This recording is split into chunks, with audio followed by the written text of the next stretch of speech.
ത്രിയേക ദൈവത്തിന് സ്തുതി. എല്ലാവർക്കും ഹെർമിറ്റ്സ് ടോക്സിലേക്ക് സ്വാഗതം. ഇന്ന് പെന്തിക്കോസ്തിക്ക് ശേഷം വരുന്ന മൂന്നാമത്തെ ഞായറാഴ്ചയാണ്.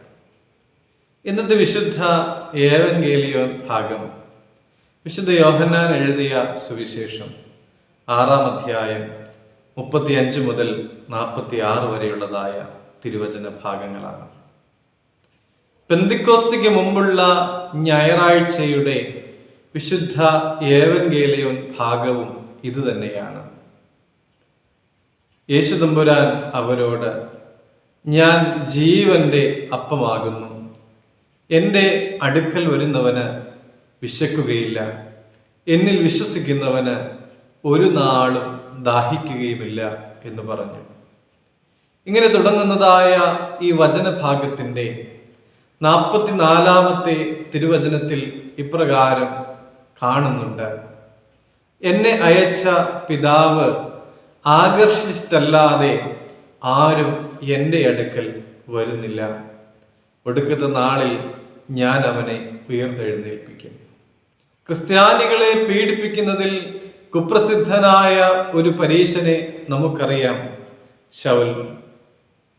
ക്രിസ്ത്യാനികളെ പിടികൂടുവാനായി ദമസ്കോസിലേക്കുള്ളതായ യാത്രാമധ്യേ ഒരു സ്വർഗീയ പ്രകാശം അവനെ വലയം ചെയ്തു. അവൻ നിലത്തു വീണു. യേശു തമ്പുരാൻ അവനോട് സംസാരിച്ചു. ശൗലേ, ശൗലേ, നീ എന്നെ ഉപദ്രവിക്കുന്നത് എന്ത് എന്ന് ചോദിച്ചു. ശൗൽ ചോദിച്ചു, നീ ആരാണ് കർത്താവേ? ഞാൻ നീ ഉപദ്രവിക്കുന്ന യേശുവാകുന്നു എന്ന് പറഞ്ഞു. ശാരീരികമായി അവൻ്റെ കാഴ്ച നഷ്ടപ്പെട്ടിരുന്നു. 3 ദിവസത്തേക്ക് അവൻ ഭക്ഷിക്കുകയോ കുടിക്കുകയോ ചെയ്തില്ല. അവന് സംഭവിച്ചതെന്താണ് എന്ന് അവൻ ആഴത്തിൽ ചിന്തിച്ചുകൊണ്ടേ ഇരുന്നു. അതേസമയം ദൈവം അനന്യാസിനോട് ശൗലിന്റെ അടുക്കൽ പോകുവാനായിട്ട് ആവശ്യപ്പെട്ടു. അല്പം പേടിച്ചിട്ടാണെങ്കിലും അവൻ ശൗലിന്റെ അടുക്കലേക്ക് പോയി. അവന്റെ തലയിൽ കൈവച്ചു, പ്രാർത്ഥിച്ചു. അവന് കാഴ്ച തിരിച്ചു കിട്ടി. അവനൊരു മാറ്റമുണ്ടായി. ശൗൽ അങ്ങനെ പൗലോസായി മാറുകയാണ്. അന്നു മുതൽ യേശുവിനെ ദൈവപുത്രൻ എന്ന് പ്രഖ്യാപിക്കുവാനായിട്ട് അവൻ ആരംഭിക്കുകയാണ്. ശൗലിന്റെ സ്വന്തം പ്രയത്നമോ ധാരണയോ ഒന്നും ആയിരുന്നില്ല അവനെ യേശു തമ്പുരാന്റെ അടുക്കലെത്തിച്ചത്. ദൈവികമായ പിതാവിൻ്റെ ഇടപെടലും വിളിയുമായിരുന്നു. നമ്മുടെ എല്ലാവരുടെയും ജീവിതത്തിൽ ദൈവിക ഇടപെടലുകൾ ഉണ്ട്.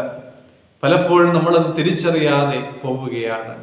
ക്രിസ്തുവിന് മുഖം തിരിഞ്ഞ് നിൽക്കുന്നവരായാലും ഒരുപക്ഷെ ദൈവത്തിൻ്റെ സ്നേഹവും കരുണയും നമ്മളെ തേടിയെത്തും.